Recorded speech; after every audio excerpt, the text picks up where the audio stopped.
Media Group. 13 has been my lucky number for a while. Like, it's always a sign of good things to come for me. This is 13, a Taylor Swift fan podcast, breaking down every song, every Easter egg, every era, and every theory. Hosted by the biggest Swifties, Nick Adams, Anna Szabo, Amy Nichols, and Lacey G. Welcome to 13, a Taylor Swift fan podcast. I'm Anna, and it's just me today. Hey guys, welcome back to 13, a Taylor Swift fan podcast. So happy that you're here. Today's going to be a little different. I'm obviously here by myself for right now. A little bonus Anna only episode for this week. I will go ahead and just completely pull the curtain back and let you guys know what's going on. It's nothing bad, nothing crazy, just a scheduling issue. Since we all kind of have different jobs and different schedules these days, we usually get together on Saturdays and record 3 or 4 episodes at a time, you know, our song breakdowns, things like that. And then we come back together, record again, so on and so forth. But because this past weekend, when we were scheduled to record, we had a severe winter storm that hit half the country, including Texas, where we are. And we were all unable to leave our houses for like 3 or 4 days. I don't think I left my house for probably a solid 4 or 5 days. Anyway, we're coming up on needing a fresh new episode for you guys, and we didn't want to just leave you hanging. We didn't want to just not post anything at all. But because of our scheduling issues and things like that, because of the weather, because of the winter storm, kind of just going to do a little solo episode with you today. So yeah, just kind of catch up, just talk to you one-on-one. It's different and it's interesting. It's a little nerve-wracking. I know Nick had to do this years ago as his punishment to do a 13-minute solo episode, and he really knocked it out of the park. So this is not going to compare to that. I'll go ahead and tell you that. But what I did this morning was I posted on our Instagram at the 13 podcast asking you guys just for questions, a little ask me anything, anything that you're curious about with the podcast, with the Taylor Swift universe, things like that. And just kind of thought I would answer some of them in this little Q&A random episode. And I kind of like it because there's a lot of different types of questions from you guys. Because right now, I mean, we're in our Showgirl era on the podcast. We're about to start breaking down the Showgirl album, which I'm really excited for. I did my prep for the Fate of Ophelia already for that episode, and I'm really, really excited. I think this is going to be one of those albums. I mean, like with every album, but this is going to be one of those albums where I feel like we just learned so much as we go through it. I learned so much just by doing my research on the Fate of Ophelia, so I'm really excited to get back together and do all of that. But yeah, also, I mean, Taylor Swift, you know, she's kind of planning her wedding, keeping to herself right now. I don't think she's going to be, I guess this episode is posting next week. I don't believe that she will be at the Grammys, though some of her collaborators are. I know Sabrina Carpenter is up for a couple of Grammys, and she's also going to be performing. So excited to see that. But as of right now, you know, Taylor's just kind of chilling. And so I hope you enjoy this episode, and let me know what you think. So, okay. Let's look through some of these questions from you guys. Okay, here's one. It says, if you could listen to a Taylor Swift album for the first time again, what would it be? Okay, that's really tough. That's a hard question, starting off really hard. Okay, honestly, I do think that one of the best experiences that I have had with listening to a Taylor Swift album was when we did our live stream listening party with Midnights. At that point in time, I remember Taylor hadn't released any sort of single or anything teasing the album, so we really didn't know what it was going to sound like. And hitting play for the very first time on Lavender Haze, I was shooketh to my core, but in the best way possible. And I just think I will forever be chasing that high of listening to something that I wasn't expecting, but I was also like really, really excited for. Not to say that the opening tracks to the other albums didn't hit as hard, but there was something about Lavender Haze that just hit different, not to be confused with the song Hits Different. But yeah, I think if I could listen to a Taylor Swift album for the first time again, it would be Midnights, just because of the intro to Lavender Haze. But if I had to listen to like an entire album for the first time again, that's really hard. Maybe Red. That would be a really good one to just kind of like experience fully for the very first time again.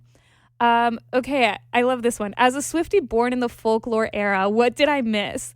That's pretty funny. That also means that you are 5 or 6 years old and listening to this podcast, which is really, really cute. I will say, you know, if you were born in the folklore era, you kind of unfortunately missed the days where Taylor was really active on social media.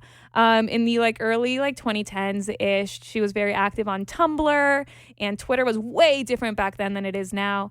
And she was really funny. She would really keep up with, you know, the conversations that we were all having online, all the clowning that we did. And she was always in on the joke. She always knew what we were saying. And I do think that she does keep tabs on us now still, but social media is just so different now than it once was. And I think kind of the era pre-folklore, when she was just really, you know, I mean, same with myself. I was way different on social media than back then than I am now. So I think, unfortunately, that's probably what you missed. Taylor used to comment on fans' posts. She would write paragraphs. She would join fans' live streams every now and then. It was just really, really cool. Top 5 albums, go. Okay, that is nearly impossible. Why would you do that to me? Okay, I'm going to say top 5 albums today, top of mind. Okay, we're in our Showgirl era, so I'm going to say Showgirl. I also do still love the fact that it's only 12 songs and it's just so easy to listen to over and over again. So Showgirl. And despite the fact that I just said that I love that an album is 12 songs, I'm also going to say the Tortured Poets Department. I think, you know, we had our Tortured Poets Department era, which lasted 31 weeks, which is absolutely insane. So we were so deep into Tortured Poets for so long. And then, you know, we're in Showgirl. Going back and listening to the Tortured Poets now, it's man, the songwriting on that album is just next level. And I think I will forever say that Tortured Poets Department is one of my top 5 Taylor Swift albums of all time. Top 5 albums today. Okay, Showgirl, Tortured Poets. I guess Midnights, because I'm thinking about Lavender Haze, you know, also Midnights. I just love Midnights. Red and Speak Now. Speak Now, girly to my core. Any live events soon? Unfortunately, right now we are not planning any sort of live event. I mean, the year is young. We're in January. We are still kind of reeling from our Swifties in the City event back from October. We've kind of been on this trend of, you know, doing our live events anytime Taylor releases an album. So, you know, if she releases an album this year or even the 20th anniversary for a debut or something along those lines, we do love doing our live events. It's, you know, something that I think makes this podcast so special and this community just something that I hold so dear to my heart. So hopefully we plan something soon, but as of right now, we do not have anything on the calendar. What are some of your favorite non-Taylor Swift artists and or albums? That's a funny way to phrase that question instead of just saying besides Taylor Swift, who do you listen to? Non-Taylor Swift artist or album. Okay. Currently, besides Taylor Swift, I have loved listening to Olivia Dean. Alex Warren is one of my favorite artists. His last album that he put out last year was just top tier to me. I absolutely loved it. I love his voice. I love his songwriting. I'm a really, really big fan of Alex Warren. Sabrina Carpenter, obviously. But favorite artist of all time, the Jonas Brothers. Of course, I have such an attachment to the Jonas Brothers. I grew up with them. I was a Nick girl. Okay.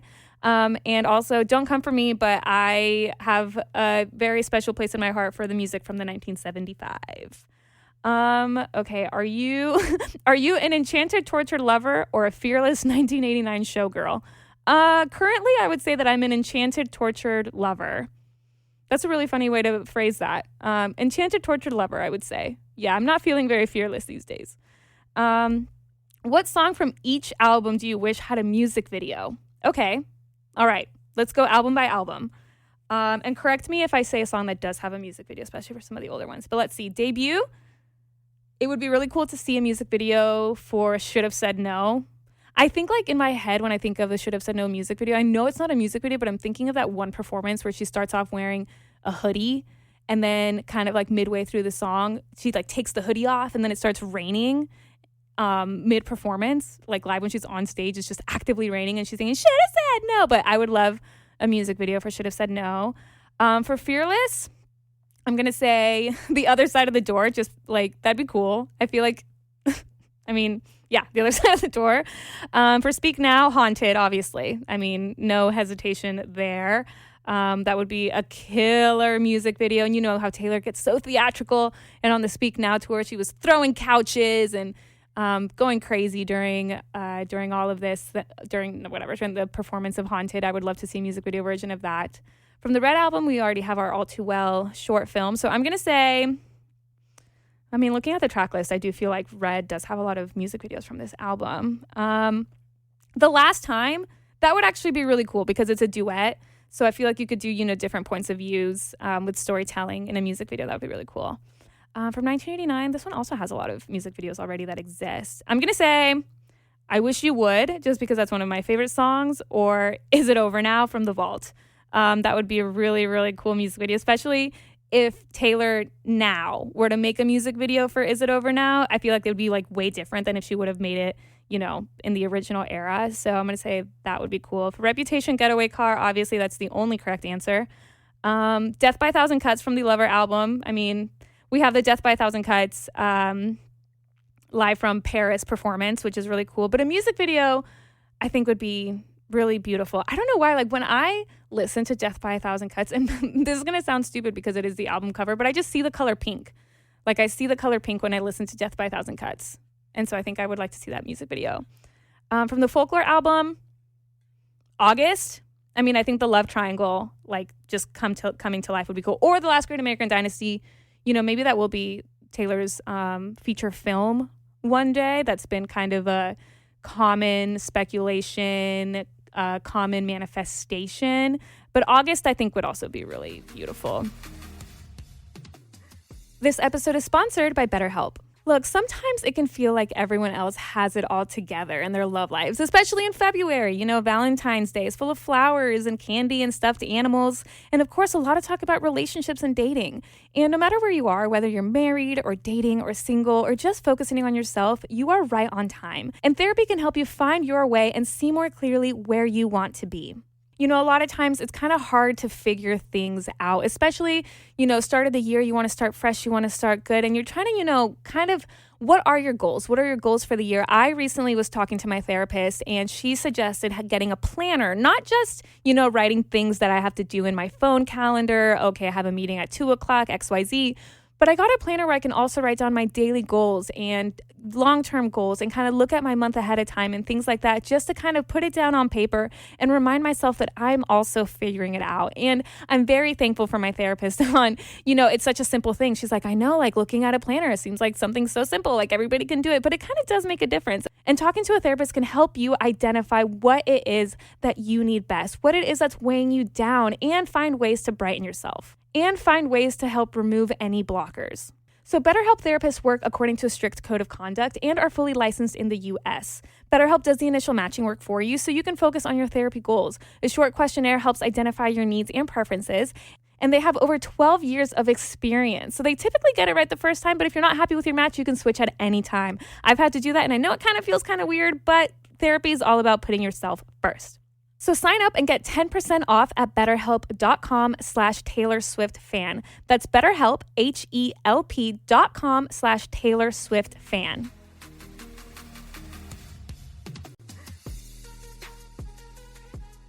From Evermore, I'm going to say Tolerate It. I mean, we got to see the theatrics on the Eras tour of Tolerate It. So seeing not just like a stage performance, but seeing like a film version performance of Tolerate It, I think would be really, really powerful. From Midnight's, I'm going to say Vigilante Shit. I mean, imagine a Vigilante Shit music video just for like 2 seconds. Like close your eyes and imagine that. Like how badass it would be. Sharp, like cat eye sharp enough to kill a man. And then she's actually like an assassin going around like doing some vigilante shit. You know what I mean? Okay, from the Tortured Poets Department. Oh, okay.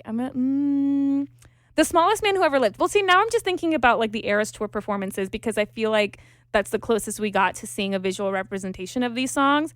But maybe also Fresh Out the Slammer. I do think that when I listen to that song, I can kind of like watch it in my head, with like the tumbleweeds and stuff. So I think that would be cool. I kind of I feel like Fresh Out the Slammer. No, I'm not going to say. Never mind. Okay. And then from Showgirl, well, we're hopefully maybe going to get the Opalite music video, right? Like that's kind of rumored right now. An Elizabeth Taylor music video would also be really cool, but I would really put my money on seeing a music video for Father Figure. I mean, okay, from like vigilante shit, Father Figure, like I think that's just kind of the vibe. Okay, I hope you guys are having fun right now. This is, I don't know. I'm so sorry. Okay, if you could break down one song again, what would it be? We talked about this not that long ago. In a couple episodes ago, Lacey brought this up of like, if you could, I think that question was if you could ask Taylor about one song, what would it be? So I think kind of since then, I've also been thinking about this. And Lacey at the time had said The Black Dog. And so I agree. I think if we could go back and break down one song, The Black Dog would be a good one, just because Taylor herself said, like during the Showgirl press era, that she's, seen interpretations of The Black Dog, but she hasn't seen anyone get it right. And so I think that would be a good one for us to just revisit, because we all assumed that it was this pub in London called the Black Dog. Lacey and I even went to it. I got a hat from it, and I think that pub, saw the opportunity and claimed themselves as the Black Dog, and we all kind of were like, okay, yeah, like that makes sense for sure and stuff. But I think there are so many different meanings and interpretations to this song, and I know we talked about it in our breakdown about how the Black Dog is also a reference to depression and things like that. And so I think that would be a good one to revisit, just knowing that we were wrong the first time, if that makes sense. But I'm sure that's happened to a lot. I mean, we've done a lot of songs. I also think it'd be good to revisit Midnights, like the Midnights album, and revisit some of the songs on that, especially some of the vault tracks, the 3 a.m. tracks. You know what I mean? If you could pick one Taylor song to describe your life right now, what would it be? Ooh, okay. Not to get like so sad with you guys, but I think if I had to pick one song to describe my life right now, it would be I Can Do It With a Broken Heart. I think we're just experiencing a very dark time right now in the world, in the United States. We're just experiencing something that is horrific, and it's heightened a lot of depression and anxiety and anger, and it's hard to be living in all of this. And so even despite all of that, my job is to get on a microphone and entertain and provide escapism and provide different type of fluffy content, and that's been a very hard thing to do. So yeah, I would say God, not me crying on a solo episode. Jesus, why are you guys doing this to me? Yeah, I think I Can Do It With a Broken Heart. If I'm being like so fully honest with you guys, that would be probably the song to describe my life right now. But you know what? I'm very thankful for Taylor, for the music that I can listen to that makes me get these emotions out, even just talking about it clearly. And I really want to thank you guys for, listening. I want to thank you for providing this community, providing a safe space for all of us, for all of the Swifties, for everything that you do. I genuinely don't know what I would do without this podcast and without you guys and without Taylor Swift and her music. So, okay, how do I come back? How do I come back from this? Okay, let's see. How do I shift gears? Okay, here's kind of something funny. Be honest, which songs do you skip? That's really kind of funny, so we're just gonna go with that. None of them, obviously. No. I do listen to Taylor Swift discography on shuffle. I have my Taylor Swift discography playlist, and I just shuffle it. Some of the songs that I skip will be the sad ones. Some that I just can't bring myself to listen to, like Ronan. Like that's a really hard one to listen to, or Soon You'll Get Better. That's a really hard one to listen to.